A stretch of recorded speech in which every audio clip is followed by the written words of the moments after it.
A new mural spray-painted on the side of the Electric Theater Center in downtown St. George encapsulates the entire 20-foot-high wall, full length, in an alleyway. This alley is used by photographers. The hashtag Electric Theater Center is all over Instagram with people taking wedding pictures down here, things like that. And Tabernacle Street in the downtown area is just really, it's ready to burst. The boom is coming. Art Around the Corner applied for a grant to help make this vision a reality. And to see the response from the community already, people walking by and saying, oh my gosh, look at that. It is just, it's a dream come true.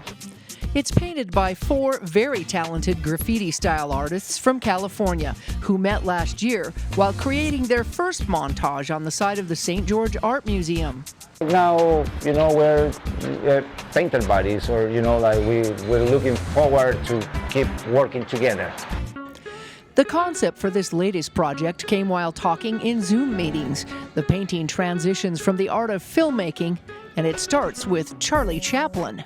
Besides his film work and his acting, but also in his political views, and this is like around the 1900s, he was like, he was an activist.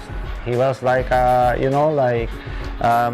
he denounced fascism back in the day, and he made fun of it too. All are passionate about their work, but in different ways. So when we started planning for this mural, we decided that we wanted to represent different elements of art, and I kind of always done music in my life, I'm from a long list of musicians. My dad played bass guitar, and he was a musician, working musician most of his life, worked in Las Vegas, playing different gigs and stuff. And his dad was a musician, so I naturally wanted to do the music part of it. And I decided upon the saxophone because that's one of my favorite instruments to listen to. And telling stories through their artwork is extremely important. It's a couple from the Sickwitz Band of Southern Paiutes, which is the reservation just outside of St. George. And I'm painting them because I want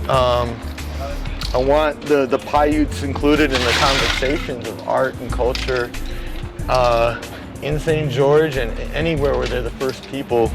I do like that we're painting 2 indigenous people kissing, showing that romantic side, that long-lasting relationship, and having Charlie Chaplin filming it kind of reflects like transforming the way indigenous people have historically been reflected in film.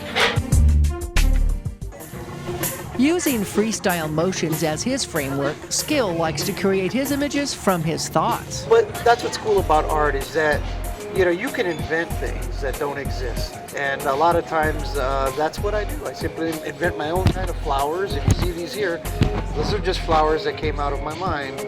That easel is an easel that just came out of my mind. That rainbow is a rainbow that came out of my mind.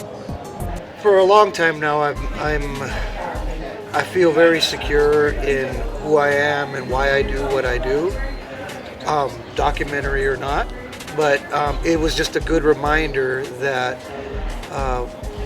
sometimes the work that we may not think anyone's really paying attention to, sometimes it makes more of a difference than what we may think for ourselves. And what inspires these artists are those who came before them. I learned about graffiti art and how they would do their names on the side of subway trains in New York. And I always wondered, how did they do it so big, It wasn't until a couple years later I met one of the graffiti artists, and he told me, you do it with spray paint, Spray paint allows you to cover a large surface very quickly. And so over the years, it gradually keeps getting bigger and bigger and bigger. And they, too, are inspiring others. I like to take what I see and go home and just play around with it and practice a little bit, but I'm not sure why I have a passion for it, but I just absolutely love it. And seeing this, this tall and these brilliant, vibrant colors and the caliber of the workmanship itself is just overwhelming. And I keep thinking it was all done with spray cans, spray cans. And for these artists, it's not just passion, but a lifestyle.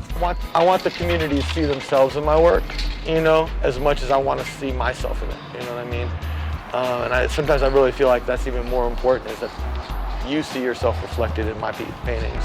I think it comes from my soul. I would say that it's something that it's not just mental. The emotion is connected with the thought. I made it my lifestyle. You know, it took me all my life to be able to spend my life just doing art now. You know, like most of my life I have second jobs, like part-time jobs to make it possible. So, you know, like I'm very happy and humbled. I like to explore, you know, the artist in me, naturally, I want to explore different communities. I want to go to different places and drop a little piece of me, you know. My artwork is my voice, you know, so that's what I like to do. We hope the community will come out and enjoy it and revel in it. In downtown St. George, Melissa Anderson, Community Education News.